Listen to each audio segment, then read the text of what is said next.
Bismillahirrahmanirrahim. Alhamdulillahirabbil alamin wassalatu wassalam ala asyrafil anbiya'i wal mursalin wa ala alihi wa sahbihi ajma'in. Subhanaka la ilma lana illa ma 'allamtana innaka antal alimul hakim. Rabbi shrah li sadri wa yassir li amri wahlul 'uqdatam min lisani yafqahu qawli. Amma ba'd. Alhamdulillah ala nikmatil Islam, alhamdulillah ala nikmatil iman, wa kafa biha min ni'mah. Allahumma barik lana fi Rajab wa Sya'ban wa ballighna Ramadan wa ballighna Ramadan wa ballighna Ramadan wa a'inna 'ala siyam wal qiyam wa qira'atil Qur'an wa qanni'na bil yasir minal manam. Alhamdulillah, segala puji bagi Allah Subhanahu wa taala. Kita ada di bulan mulia, di saat yang mulia, hari di mana biasanya setiap tahunnya menjadi peringatan dari Isra Mi'rajnya Nabi kita Nabi Muhammad sallallahu alaihi wasallam untuk mendapatkan perintah salat 5 waktu yang sekarang ini menjadi pegangan hidup kita, yang menjadi prioritas di dalam kehidupan kita. Salat merupakan prioritas dari setiap hamba yang beriman, karena salat itu sendiri merupakan imaduddin, merupakan tiangnya agama. Ketika orang melepaskannya, robohlah agama dari hamba tersebut. Salat juga merupakan silah bainal abd wa rabbih, merupakan tali penyambung antara hamba dengan Tuhannya. Ketika dia tidak melaksanakan salat, maka terputus jugalah hubungan antara hamba dengan Tuhannya. Oleh karena itu, semua yang berkaitan dengan salat menjadi ilmu wajib. Semua hal yang berkaitan dengan ibadah salat kita menjadi ilmu utama yang harus menjadi pondasi dari salat kita. Karena para ulama mengatakan wa kullu man bighairi ilmin ya'malu a'maluhu mardudatun la tuqbalu. Dikatakan siapapun yang beramal tanpa menggunakan ilmu, tanpa ada pondasi ilmunya, amaluhu mardudatun la tuqbalu, maka amal hamba tersebut ditolak sama Allah Ta'ala. Maka ketika kita mau melakukan semua perkara, landasannya harus lewat ilmu. Mau berumah tangga harus berilmu, mau masuk Ramadan harus berilmu, mau sedekah harus ngerti ilmunya sedekah, mau sholat utamanya, maka semua yang menjadi kewajiban perantara sholat juga menjadi ilmu wajib. Dan wajibnya ini wajib individu. Setiap orang harus belajar, ndak oleh titip ilmu. Aku nggak iso budal ngaji, titip yo. Lek sedekah bisa bu, titip sedekah bisa, ya titip salam juga bisa. Kirim salam karo ustazah. Aku ndak iso teko, nggak apa-apa. Tapi kalau titip pemahaman, nanti aku terangin. Yang nerangin aja loh belum tentu ngerti. Jadi yang belajar ini keluar dari sini, saya keyakinannya untuk itu 50-50, 50%. Nah, tapi juga dari segi umur saya maklum, dari segi kerepotan saya maklum. Si ibu gelem ngaji luar biasa. Muga-muga istiqomah, muga-muga entuk hidayah, muga-muga yang bukakan futuhnya Allah Subhanahu wa ta'ala. Kita lanjutkan pembahasan kita. Kalau minggu yang lalu kita bahas tentang syarat wajib sholat. Kalau yang pembahasan minggu lalu adalah syarat wajib sholat, yang sekarang adalah syarat sahnya sholat. Apa perbedaannya? Kalau syarat wajib sholat itu ketika syarat-syarat itu terpenuhi pada diri seseorang, dia adalah orang yang wajib melaksanakan sholat. Dia wajib melaksanakan sholat, dan ketika melaksanakan sholat, sholatnya dianggap sah. Nah, itu syarat wajibnya sholat. Orang Islam wajib sholat, dan ketika dia sholat, sah sholatnya.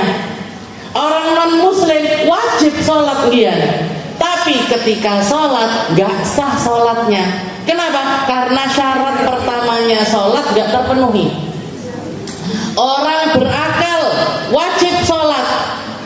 Ketika dia melaksanakan sholat, sah juga sholatnya. Tapi ketika misalkan dia itu tidak berakal, ada orang gila misalkan, ada orang ada halal di dalam otaknya, atau misalkan kita ngomongnya biasanya ODGJ, karena misalkan ODGJ-nya ini lulusan pesantren, jadi senengannya sholat terus, jadi ada yang salah di akalnya dia, tapi hobinya sholat, hobinya sholat. Atau orang yang sudah pikun, orang yang lupa ingat, kena penyakit tertentu sehingga lupa ingat. Ini kan berarti akalnya datang pergi. Gimana ini? Ketika dia wajib sholat apa enggak? Ketika berakal wajib sholat. Tapi ketika enggak berakal enggak wajib sholat. Dan ketika dia enggak berakal kok sholat, jangan dijadikan imam. Enek ODGJ lulusan pesantren itu di depan masjid. Piye iki? Neng Al-Fatah ndak enek imame. Wes Pak, mriki dan imam sholat. Gimana? Sah apa enggak salatnya? Salatnya makmum enggak sah. Kenapa? Karena menjadikan orang yang tidak berakal sebagai imam. Jadi itu bedanya syarat wajibnya sholat. Syarat wajib sholat ini kalau ada pada diri orang tersebut, maka dia wajib melaksanakan sholat. Dan ketika dia melaksanakan sholat, sholatnya dianggap sah. Secara dohir itu sholatnya dianggap sah. Kalau dari segi diterimanya sama Allah Ta'ala, itu terserah Allah. Allah Ta'ala mau ngasih pahala berapa sama hamba tersebut, terserah Allah. Semakin baik, semakin khusyuk, semakin hal yang ada di dalam hatinya ini diperbaiki oleh hamba tersebut, maka semakin tinggi pahalanya di sisi Allah Ta'ala. Nah, sekarang kita bahas tentang syarat sahnya sholat. Kalau syarat sah sholat ini apa? Sesuatu yang harus kita pastikan sebelum kita masuk ke dalam sholat kita, dan harus ada sampai selesainya sholat. Mulai dari takbiratul ihram sampai salam, ini 7 perkara ini harus kita jaga sepanjang sholat. Nah ini, jadi kalau misalkan kita masuk ke dalam sholat, ada hal-hal yang tidak terpenuhi dari 7 perkara ini tadi, sholatnya batal. Sholatnya batal atau sholatnya tidak dianggap sebagai sholat yang sah. Jadi dikatakan bab syurut sihhatis shalah. Makna syurut sihhatis shalah ay la tasihhus shalah illa idza tawafarat hadhihi syurut min bidayatis shalah hatta nihayatiha. Jadi kalau misalkan dari awal sampai akhir kita sholat tidak bisa mempertahankan 7 kriteria sholat ini tadi, maka sholatnya tidak dianggap sah. Yang pertama adalah memastikan masuknya waktu sholat. Jenengan mau sholat subuh kudu yakin wis mlebu subuh. Mau sholat duhur harus yakin sudah masuk waktu duhur. Sholat asar, maghrib, isya pun juga demikian. Pakai wasilah apa? Wasilah apapun. Ngelihat jam bisa, dengarkan azan bisa, dikasih tahu sama orang bisa, macam-macam dengan wasilah apapun. Selama ketika kita itu sholat, kita tahu pasti ini sudah masuk waktunya sholat, maka sholatnya itu sah. Tapi kalau misalkan nggak ada keterangan apapun jenengan sholat, jadi misalkan mau sholat duhur di tengah hutan, jenengan kesasar nenggone tengah hutan, mau sholat duhur, jamnya mati, HP-nya mati, nggak ada temen, kesasar, hilang dari rombongan, piye iki wis duhur apa durung?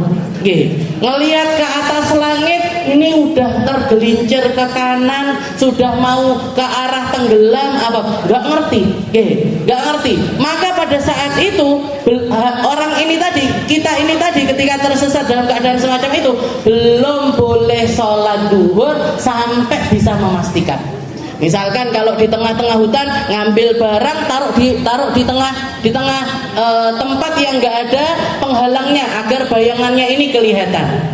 Kok kelihatan bayangannya ini sudah berada di sebelah kiri, berada di sebelah timur, berada di sebelah timur yang berarti matahari ini sudah condong ke sebelah barat. Nah, berarti di situ kita sudah boleh sholat duhur. Tapi kalau misalkan nggak ada keterangan sama sekali, langsung masuk ke dalam sholat, maka sholatnya tidak sah. Kenapa? Karena Allah Ta'ala mengatakan inna salata kanat 'alal mu'minina kitaban mauquta. Untuk perkara sholat ini adalah ibadah yang punya waktu-waktu tertentu, nggak boleh dilaksanakan di luar waktunya. Kalau orang melaksanakan sholat di luar waktunya, namanya sholat qadha, bukan sholat ada. Bukan sholat di waktunya, tapi sholat sebagai pengganti dari sholat tersebut. Makanya sampai ada makalah, misalkan ada orang selama 20 tahun, misalkan selama 20 tahun dia memastikan sholat subuh itu pakai fajar. Jadi fajar itu masuknya waktu subuh itu kan dengan terbitnya fajar shadiq.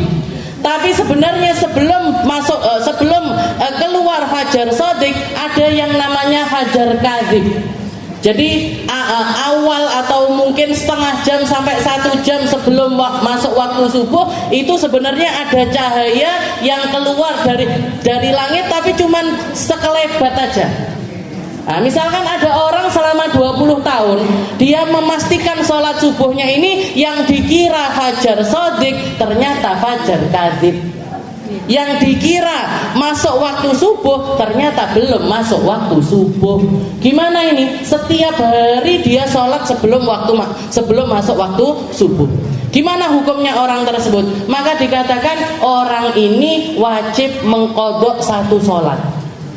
Kenapa? Karena berarti sholatnya dia hari itu jadi qadha hari sebelumnya. Yang hari besoknya lagi jadi qadha sebelumnya. Yang hari besoknya lagi jadi qadha sebelumnya. Terus yang nggak sah dari sholatnya yang mana? Yang nggak sah dari sholatnya adalah sholat yang pertama. Kenapa? Karena dia tidak melaksanakannya di waktunya. Tapi yang besoknya itu ngodok yang hari sebelumnya, besoknya lagi ngodok yang sebelumnya, besoknya lagi ngodok yang sebelumnya, sampai tahun ke-20 lagi ngaji ning ribat Aisyah, akhirnya paham misalkan, wow tiba ngono, terus piye sholatku selama ini misalkan, maka dikatakan orang ini tadi wajib mengqadha satu sholat. Sholat yang mana? Sholat yang hari terakhir begitu dia sadar. Sholat hari terakhir begitu dia sadar. Tapi yang kemarin-kemarin kan niatnya adaan bukan qadhaan, nggak masalah. Qadhaan sama adaan itu adalah pelafatan dari sholat. Tapi selama seseorang itu niat sholat usolli fardhu duhri, ya sudah itu tadi menjadi sholat duhur. Jadi yang wajib dari niat kita ini 3 perkara ini. Usolli, yang artinya kita bermaksud untuk masuk ke dalam sholat. Setelah itu niat yang kedua yang wajib adalah fardhiyatu. Ini sholat fardu apa sholat sunnah? Untuk membedakan antara sholat fardu, sholat sunnah, sholat duha, sholat tahajud, maka harus ada fardhiyatu sholat. Dan yang ketiga jenisnya sholat. Jenisnya usolli fardhu duhri cukup, usolli fardhu subhi cukup, usolli fardhu asri cukup. Jadi kalau ada orang baru masuk Islam nggak usah jenengan ayo usolli fardhu duhri arba'a raka'atin mustaqbilal qiblati adaan lillahi ta'ala mahmuman, nggak sido sholat harus ngapal. Wong ngajinya masih baba dikongkon usolli fardhu duhri arba'a raka'atin. Jadi ketahuan, yang wajib 3 ini tadi. Bahkan pakai bahasa kita pun juga sudah cukup. Jadi yang pertama, syarat pertama adalah memastikan masuknya waktu sholat. La tasi'u salatu in waqa'at fil waqt li'adamil ajiz bin niyah. Bahkan Kalaupun misalkan orang itu sholat tanpa memastikan masuknya waktu sholat, dan ternyata memang sudah masuk waktu sholat, maka sholatnya tetap nggak dianggap sah. Jadi kalau misalkan ada orang nggak tahu ini sudah masuk waktu apa belum, nggak memastikan jam, nggak dengerin adzan, nggak dapat kabar dari siapapun, dia langsung melaksanakan sholat. Dan ternyata memang sudah masuk waktu sholat. Nah, sudah masuk waktu sholat, istilahnya sudah nepati waktunya dari sholat tersebut. Gimana, sah apa enggak sholatnya orang ini tadi? Enggak sah.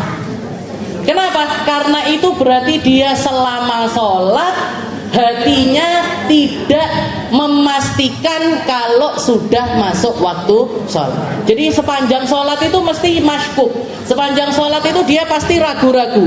Iki wis duhur apa durung? Iki wis duhur apa durung? Iki wis duhur apa durung?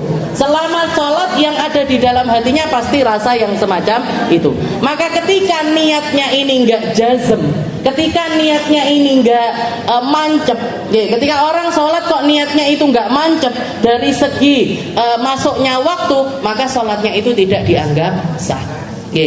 Nah, jadi harus memastikan waktu sholat subuh wis sudah adzan. Zaman sekarang kan gampang sekali, yang penting sudah dengerin adzan atau lihat jam, oh sudah masuk waktu, silahkan sholat. Nah, itu yang pertama, memastikan masuknya waktu sholat, termasuk sholat Jumat untuk perempuan. Mungkin kalau orang-orang tua-tua kita dulu ngomongnya ojo duhuran sampai orang laki puturun dari masjid, gitu. Bahkan sampai ke tingkat nggak merasa sah, nggak merasa boleh sholat sebelum kelihatan orang-orang ini turun dari masjid. Jadi orang dulu diomongi seperti itu sama kakek neneknya, sama bapaknya, sama ibunya, manut bu, ngenteni. Padahal sebenarnya pengennya atau yang dimaksud sama ulama itu untuk kenapa kok nungguin sampai orang-orang itu turun dari masjid, biar ikut nyemak khutbah. Tapi jenengan nyemak khutbah Bonda. Karepe niku biar nyemak khutbah, biar ikut dengerin khutbah. Tapi ternyata perempuan, oh berarti lek Jumat khusus Jumat duhurane bar wong-wong mulih masjid. Nah, padahal gimana? Kalau secara fikih yang penting sudah masuk waktu sholat. Jadi begitu sudah azan, sudah masuk waktu sholat. Dan kalau saya lihat sekarang itu azan pertama dan azan kedua, masjid itu azan pertama, azan kedua dari sholat Jumat. Azan pertama pun sudah masuk waktu sholat. Kalau dulu orang yang pertama kali melakukan azan 2 kali, di zaman Rasulullah azan Jumat sekali, di zaman Sayyidina Abu Bakar azan Jumat sekali, di zaman Sayyidina Umar azan Jumat tetap sekali. Baru di zaman Sayyidina Utsman azan Jumat itu 2 kali. Kenapa? Karena manusianya tambah banyak, umat muslimnya tambah banyak, butuh warning, butuh peringatan sebelum masuk waktu sholat. Kayak jenengan kalau mau rihlah, kalau mau pergi-pergi, yang diumumkan, saya kalau ngajak ibu-ibu pergi-pergi, bu berangkat jam 7, kumpul setengah 7, atau bahkan biasanya bu kumpul setengah 7, nah nanti berangkatnya jam 7. Walaupun nggak jadi apa? Kenapa kok setengah 7 ini persiapan sampai masuknya waktu, sampai waktunya untuk pergi. Jenengan mau pengajian, sebelum ngaji kenapa kok pakai baca kahfi dan lain sebagainya? Ben lumpuk dhisik nyawone. Karena jenengan berangkat ini tadi dari rumah kan bawa pikirannya masing-masing. Masakane, penggaweane, ini itu dan biar ngumpul dulu nyawone, ayo bu, ditoto atine, awake, duduk diem, baru setelah itu ngaji. Begitu juga di zaman Sayyidina Utsman baru terjadi adzan dua kali. Tapi di zaman Sayyidina Utsman adzan pertamanya itu dilakukan sebelum masuknya waktu sholat. Maka perempuan-perempuan yang nggak ikut Jumatan baru boleh sholat setelah adzan kedua. Kalau saya lihat masjid-masjid zaman sekarang ini, adzan pertama pun sudah masuk waktu sholat. Berarti gimana kalau hari Jumat boleh nggak kita sholat setelah adzan pertama? Boleh. Tapi di dalam sholat duhur itu sebenarnya ada kesunahan ibrod. Ibrod itu nunggu waktu nggak panas-panas banget. Itu sekitar setengah jam dari masuknya waktu. Itu paling afdolnya sholat duhur itu agak mundur. Jadi dimundurin dikit. Nggak akeh-akeh banget, nggak terus jam luru sholatnya enggak indian, tapi dimundurin sedikit. Ini yang pertama, memastikan masuknya waktu sholat. Yang kedua, asyartu tsani istiqbalul qiblah. Yang kedua adalah memastikan arah kiblat. Jadi tugas kita sebelum sholat dua perkara ini yang utama, yaitu memastikan adzan apa durung. Itu satu. Yang kedua, memastikan arah kiblat. Kemana ini arah kiblatnya? Oh, kalau di masjid gampang, mesti arahnya kiblat. Di rumah juga mungkin jenengan sudah. Tapi kalau misalkan lagi bepergian, nginep di hotel misalkan atau nginep di penginapan, ini mau sholat, kudu golek kiblatnya ngendi. Arah kiblatnya mana? Kalau ada penanda kiblat ya berarti kita ikuti penanda tersebut. Tapi kalau misalkan nggak ada, jenengan pergi ke negerinya orang non muslim misalkan, maka harus nanya kepada muslim setempat. Nanya sama orang non muslim boleh apa enggak? Kalau memang dia adalah petugas yang bertugas di tempat tersebut, yang sekiranya itu omongannya bisa dipegangi, maka boleh. Tapi kalau misalkan enggak, harus nyari orang muslim setempat untuk memastikan mana arah kiblatnya kita. Kemana arah kiblat? Kiblat untuk melaksanakan salat. Jadi dikatakan yajibu istiqbalu ainil qiblah inda Syafi'iyah wa la yakfi istiqbalul jihah faqat 'alal mu'tamad. Jadi dikatakan Sayyidina Abdullah bin Abbas mengatakan sesungguhnya orang yang ada di hadapan Ka'bah, orang yang ada di dalam Masjidil Haram, kiblatnya adalah Ka'bah al-Musyarrafah. Jadi ainul Ka'bah, langsung melihat ke Ka'bah. Jadi orang yang ada di dalam masjid, kiblatnya adalah Ka'bah. Orang yang di luar masjid, orang-orang Mekah yang ada di luaran masjid, maka arah kiblatnya adalah masjid. Mekah, setelah itu orang-orang di seluruh dunia, di seluruh penjuru dunia, arah kiblatnya adalah ke arah Mekah. Gak kudu lurus Ka'bah, gak harus. Gak harus ngambil tali digawa lurus, ditarik lurus sampai sampai ke masjid kita. Istilahnya orang, misalkan orang Indonesia mau bangun masjid, mau bangun musola untuk memastikan arah kiblat ini. Ini ditarik lurusnya ke arah mana? Silahkan tarik lurus ke arah Mekah. Gak perlu kudu masjid ataupun ke Ka'bah, karena itu terlalu sempit sekali. Jadi Ka'bah adalah kiblatnya orang di dalam masjid, masjid adalah kiblatnya orang di luar masjid, Mekah adalah kiblatnya seluruh manusia di seluruh penjuru bumi. Jadi semua orang ngadepnya ke arah Mekah. Kalau saya sholat di bulan Ustazah, kiblatnya kemana? Kiblatnya ke Mekah. Kiblatnya ke bumi, kiblatnya ke bumi, di mana bumi itu, karena sebenarnya fa'aina ma tuwallu fathamma wajhullah. Allah Taala mengatakan kamu itu sebenarnya mau ngarah ke arah manapun itu, kalau ditarik garis bisa nyampe ke Ka'bah, bisa nyampe ke Mekah. Fa'aina ma tuwallu fathamma wajhullah. Makanya sholat sunnah kadang ada sholat yang kita itu nggak perlu untuk ngadep langsung ke arah Ka'bah, kayak sholat sunnah. Jangan misalkan pengen sholat sunnah mutlaqah di dalam kendaraan, lagi nyopir atau lagi di dalam mobil, nggak ngapa-ngapain. Gimana ini? Silahkan sholat, nggak apa-apa sholat sunnah. Cuman ketika takbiratul ihram aja harus ngadep ke arah kiblat. Nah, takbiratul ihram, rukuk, sujud, duduk di antara dua sujud, tahiyat. Podo ae Ustaz kabeh berarti. Iya sebenarnya. Oke. Cuman ketika kita itu lagi berdiri, lagi Fatihah sama surat, itu misalkan menggok-menggok nggak ngadep ke arah kiblat nggak apa-apa. Nah, itu kalau ketika kita sholat di istiqbalul kiblat. Nah, dulu Nabi Muhammad SAW ketika beliau itu, jadi awal Islam atau awal turunnya kewajiban untuk sholat, yaitu ketika malam Isra Mi'raj, itu kan terjadinya di Mekah. Sekitar 1 tahun atau 2 tahun sebelum Rasulullah itu hijrah ke negeri Madinah.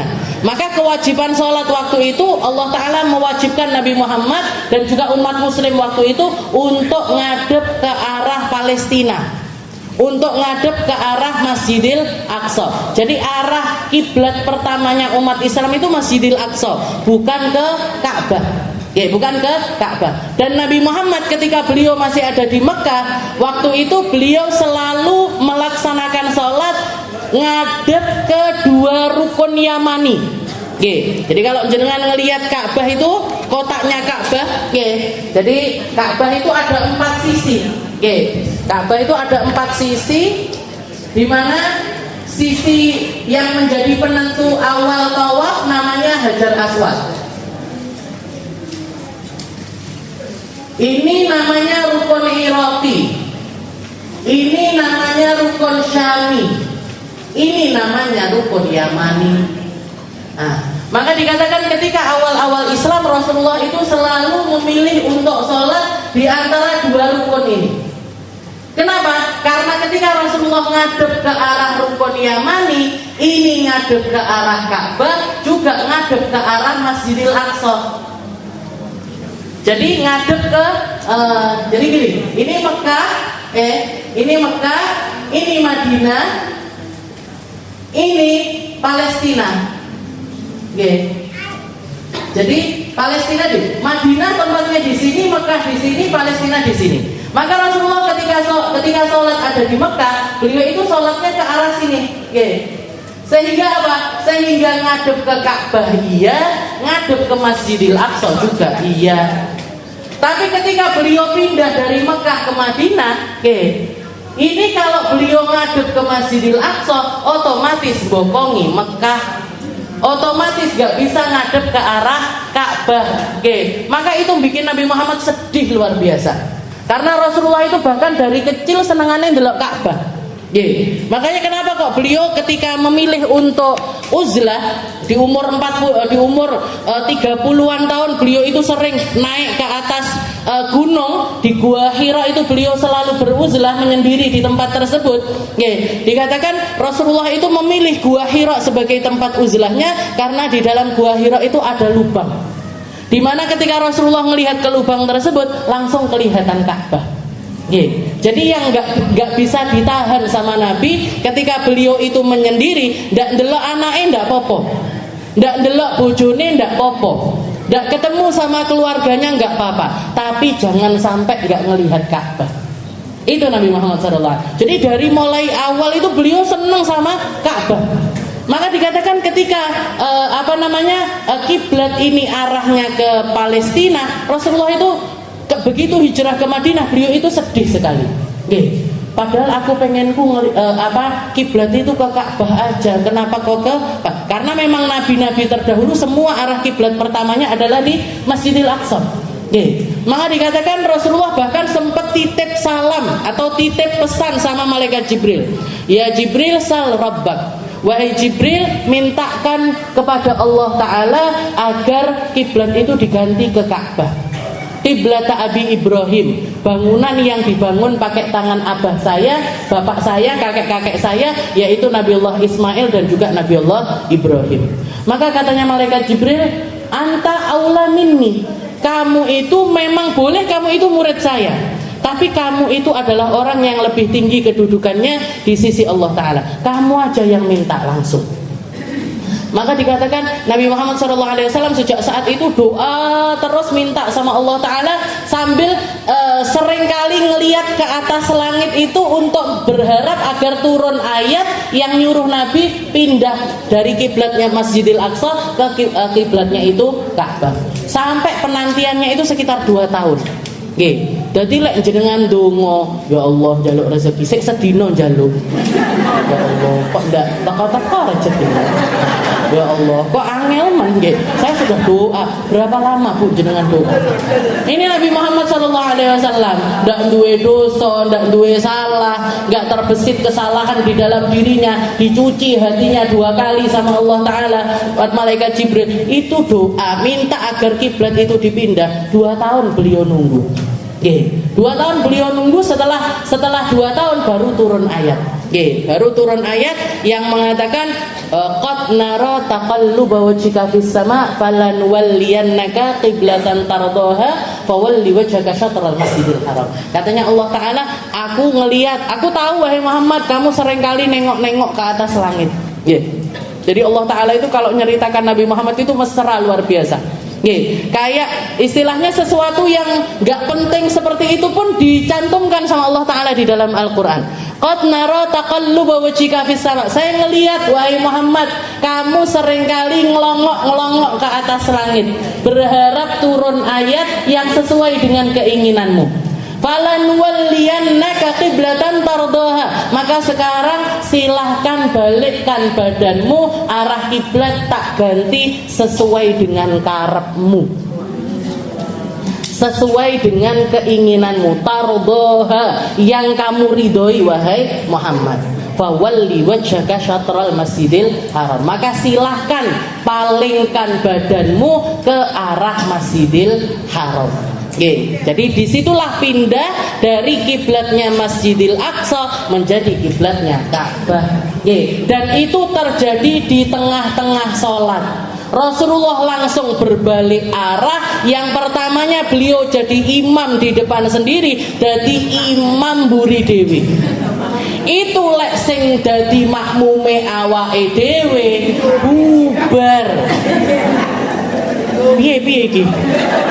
Kok imame malik? Imame malik piye iki? Tapi karena para sahabat itu tahu persis, tahu paham makna kalimatnya Allah taala, in kuntum tuhibbunallah fattabi'uni yuhibbukumullah. Kalau kamu cinta sama Allah taala, ikuti Nabi Muhammad dari segala aspeknya. Yang besar ikuti, yang kecil ikuti. Nabi Muhammad malik ndak usah dadak teko. Kamu ngelihat Muhammad itu ngarah ke mana, ikuti, nggak usah kini tengah-tengah sholat iki piye iki. Kenapa? Karena kalau kita itu kan masih sering kayak gitu, ragu sama sunnahnya Nabi, ragu sama aturannya Nabi, ragu arepe dadi wong apik lho, ragu. Nggih, aku enake dadi wong sholat apa ndak? Aku enake dadi wong poso apa ndak? Buat kebaikan aja loh kita ragu. Para sahabat nggak pakai, sehingga apa, langsung dari mulai yang paling depan itu ngelihat Rasulullah malik, mereka langsung malik, sehingga jamaah perempuan yang pertamanya di belakang jadi di depan sendiri. Jamaah laki-laki di depan mereka, di belakang mereka, Nabi Muhammad di barisan paling belakang. Setelah itu Rasulullah mandu sholat pakai suara, Allahu Akbar, Allahu Akbar, Allahu Akbar, selesai sampai akhir sholat. Ndak enek satupun sing batal, ndak ada satupun sing piye. Bahkan dikatakan ketika selesai sholat, jadi arah masjid yang dipakai Rasulullah sholat waktu itu sekarang itu dijadikan masjid yang namanya Masjid Kiblatain. Ada kubahnya 2. Jangan kalau ke Madinah sempatkan. Wong Indonesia umroh sing diparani pasar, bakul kurma, bakul coklat. Bu, apa kurang coklat di Indonesia itu lah, apa kurang? Coklat Indonesia itu sak maceme. Jadi malah yang diparani tempat-tempat seperti itu, tempat-tempat yang jadi peringatan sejarahnya Nabi Muhammad SAW malah justru tidak dikunjungi. Saya kemarin itu mampir ke Masjid Kiblatain. Mayoritas yang sholat di situ orang Pakistan, orang India, orang-orang luar, orang Indonesia nih hampir nggak ada. Kenapa Pak? Saya tanya beberapa orang yang saya temuin, kenapa? dari travel nggak ada. Dari travel nggak ada. Jenengan jaluk Bu, karena mayoritas nggak minta, karena mayoritas prioritasnya ke tempat-tempat seperti itu, akhirnya nggak dimasukkan list, nggak dimasukkan agenda tur di kota Madinah. Jadi Mekah, Madinah, nah, seperti itu. Malik dikatakan setelah selesai sholat ada salah seorang sahabat keluar dari masjid, ngelihat ada sholat, ada orang sholat, ngelihat ada orang sholat, tengah-tengah sholat diomongi, kiblatnya wes ganti. Yang pertamanya ke arah sana, sekarang ke arah sana. Ini orang Rasulullah sholatnya berubah arah, kiblatnya diganti. Ini yang ngomong dan yang diomongi, yo ndak terus yang diomongi, terus piye? Batal lain, amalin, nggone Ka'bah. Nggak pakai nanya kayak gitu Bu. Begitu diomongi, kiblatnya ganti, buat langsung berubah. Nah ini imannya para sahabat-sahabatnya Nabi Muhammad SAW. Makanya kenapa itu kok kita itu nggak ditakdirkan jadi orang yang hidup di zamannya Nabi? Marah ya awake dhewe gampang ngenyangan, gampang ragu, gampang mamang, gampang ngenyang. Jadi orang-orang yang hidup di zamannya Nabi itu memang orang-orang pilihan dengan iman pilihan dan ketakwaan yang dipilih sama Allah Subhanahu wa taala. Jadi Ka'bah jadi kiblatnya orang di dalam masjid, masjid jadi kiblatnya orang Mekah, Mekah jadi kiblatnya orang dari seluruh penjuru dunia. Dan Nabi Muhammad SAW mengatakan, ana qiblatu arwahikum. Kalau jasad kita ketika sholat ngadepnya ke arah Ka'bah, maka ruh kita juga punya kiblat Bu. Ruh kita ini untuk melakukan sesuatu, untuk memutuskan segala sesuatu, untuk menghukumi segala sesuatu, kita punya kiblat juga. Kiblatnya siapa? Kiblatnya Nabi Muhammad sallallahu alaihi wasallam. Katanya Nabi, saya kiblatu arwahikum, adalah kiblat dari ruh-ruh kalian. Lek Arab selamat sampai Gusti Allah, maka ruhmu yang madep sama saya. Keputusanmu yang madep sama saya. Apapun resiko di dalam kehidupanmu, lakukan seperti yang saya lakukan. Itu yang diajarkan oleh Nabi Muhammad SAW. Nah itu yang kedua, menghadap ke arah kiblat. Kalau orang sholatnya berdiri, berarti dia ngadep kiblat pakai dada. Jadi yang wajib ngadep langsung ke arah kiblat itu dada kita, bukan wajah kita. Jadi misalkan ada orang tengengen ngene, ada orang salah tidur sehingga mukanya itu gini. Ini kiblatnya piye ngene apa ngene? Jadi dia sholatnya gini apa gini? Gini Bu. Jadi bukan mukanya yang ngadep ke kiblat, tapi dadanya yang ngadep ke arah kiblat. Bisadar. Jadi ngadep ke arah kiblat itu bisadar. Kalau kita sholat, di depan Ka'bah, ini dari segi kewajibannya. Jadi ngadep kiblat itu yang wajib adalah nakbal bisadar, ngadep dengan dada kita. Tapi kalau kita ada di depan Ka'bah secara langsung, Ka'bah ada di depan kita, ketika kita sholat, pandangan mata ini paling afdolnya ngadep langsung ke Ka'bah. Jadi kalau sholat di depan Ka'bah gini aja. Kalau jenengan sholat di rumah atau di area yang nggak kelihatan Ka'bahnya, maka sholatnya ngadep ke arah sujud. Jadi paling afdolnya pandangan mata selama sholat itu ke arah sujud. Tapi kalau di depan Ka'bah, ngelihat langsung ke arah Ka'bah. Ngelihat langsung ke arah Ka'bah. Nah itu sunnah tapi. Kalau misalkan kita sholat, tapi saya Ustazah kalau sholat ngadep ke bawah, malah pikirannya reno-reno. Terus gimana? Saya sholatnya biasanya merem Ustazah. Nah, nggak apa-apa. Mana yang paling bikin jenengan nyaman di dalam sholat? Tapi paling afdolnya seperti itu. Nah, kalau orang berdiri ngadep bisadar. Kalau orang sholat muttaji, orang kalau nggak bisa berdiri, duduk. Nah, kalau duduk juga sama, masih ngadep kiblat ke bisadar. Tapi kalau misalkan orang tidur setelah duduk, ada orang sakit nggak bisa duduk, tapi sholatnya tidur, miring ke arah kanan. Sholat, jadi setelah berdiri, sebenarnya setelah berdiri nyandar dulu. Jadi kalau misalkan kita nggak bisa sholat berdiri atau ada masalah di badan kita, nggak bisa nopang badan, usahakan sholat bisa tetap berdiri tapi nyandar. Nah iso senden. Pak ada pegangan pakai pegangan. Kalau berdiri juga nggak bisa, baru duduk. Baru duduk. Nah kalau duduk kiblatnya tetap sama. Setelah duduk orang nggak bisa duduk, maka tidur geletak tapi miring ke sebelah kanan. Nah, ketika orang sholatnya tidur miring sebelah kanan, maka dia wajib ngadep kiblat dengan wajah dan juga dadanya. Nah, artinya gimana? Miring tidur ngadep ke kanan dan Ka'bahnya di sana. Jadi Ka'bahnya kan di sana. Berarti sholatnya miring ya. Tapi masuk saya tidur. Jadi miring ke sebelah kanan, sana ke arah kiblatnya. Tapi kalau misalkan sudah nggak bisa miring, bisanya tergeletak terlentang, maka ngadep kiblatnya bi ahmasai, pakai kakinya yang ngadep ke arah kiblat. Jadi ndelujur ke sana, kakinya ndelujur ke sana, kepalanya di sebelah sana. Kalau miring, maka kepalanya yang di sini miring sebelah kanan, kayak orang ketika di kuburan. Jadi kalau orang meninggal dunia dimasukkan ke kubur, itu kan miring sebelah kanan, geletak miring sebelah kanan. Kanannya itu adalah kiblat. Tapi kalau misalkan geletak, maka kakinya yang menuju ke arah kiblat.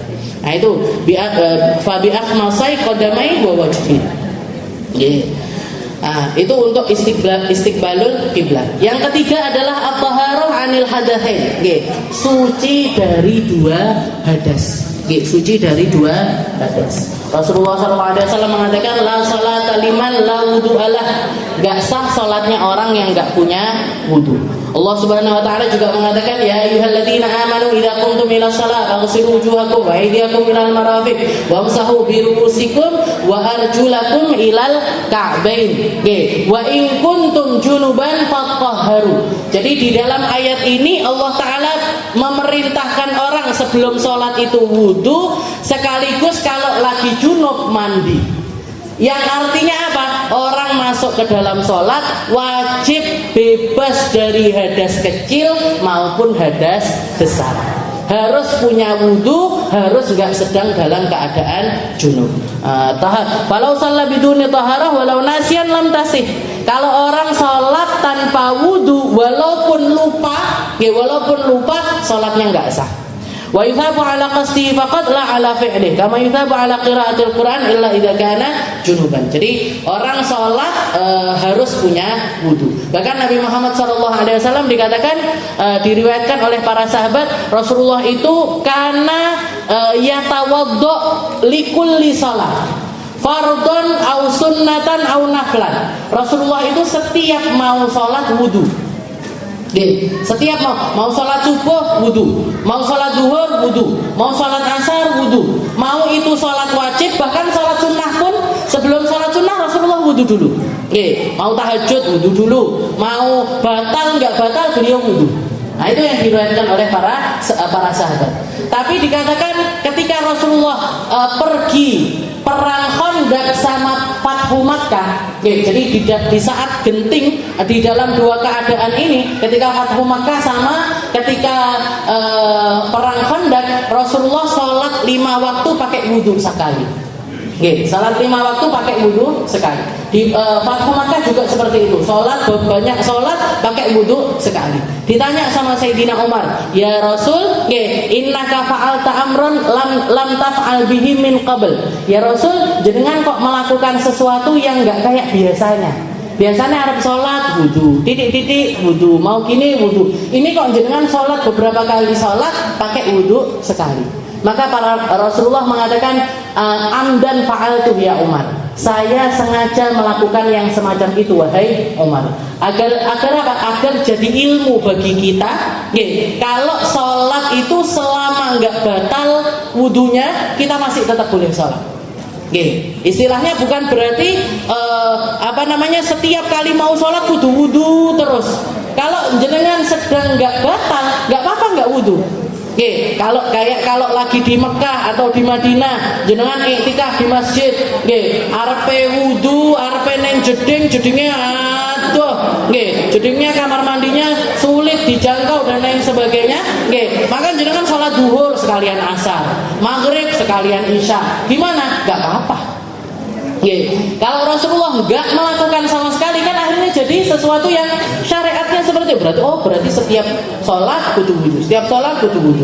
Nah, maka di situ kedudukan sholatnya wudunya Nabi ketika beliau belum batal itu namanya jadi tajdidul wudu, memperbaharui wudu.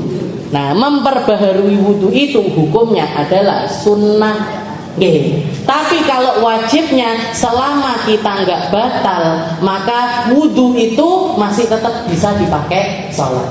Tapi kalau misalkan kita batal, baru wajib untuk wudhu.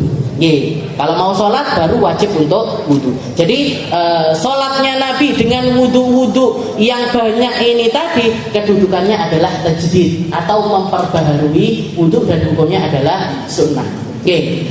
Dan wudu, mengulang wudu tanpa melakukan apapun hukumnya haram.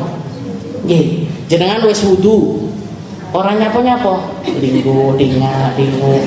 Habis itu masuk waktu duhur. Masuk waktu duhur. Wis tak wudu neh lah. Ini wudu yang kedua hukumnya apa? Haram, Bu. Kenapa? Karena wudu yang pertama urung digawe apa-apa.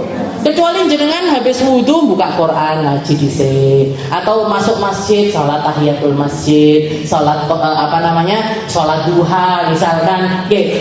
Wudhu itu, wudhu yang kita lakukan itu harus dipakai dulu, baru sunnah untuk tajdid, baru sunnah untuk diperbaharui. Kalau belum dipakai apa-apa, nggak boleh diulangi, nggak boleh didobel istilahnya. Kenapa? Karena akhirnya wudhu pertama ini mubadir. Mubadir itu terbuang sia-sia. Tapi Ustazah, saya mamang kalau enggak banyak, karena Indonesia ini kaya air, orang Indonesia ini banyak air. Jadi wudhu itu jadi sesuatu yang gampang sekali. Gimana saya kalau mau sholat enggak enak kalau enggak wudhu, tapi urung dinggo apa-apa. Kalau seperti itu batalkan dulu.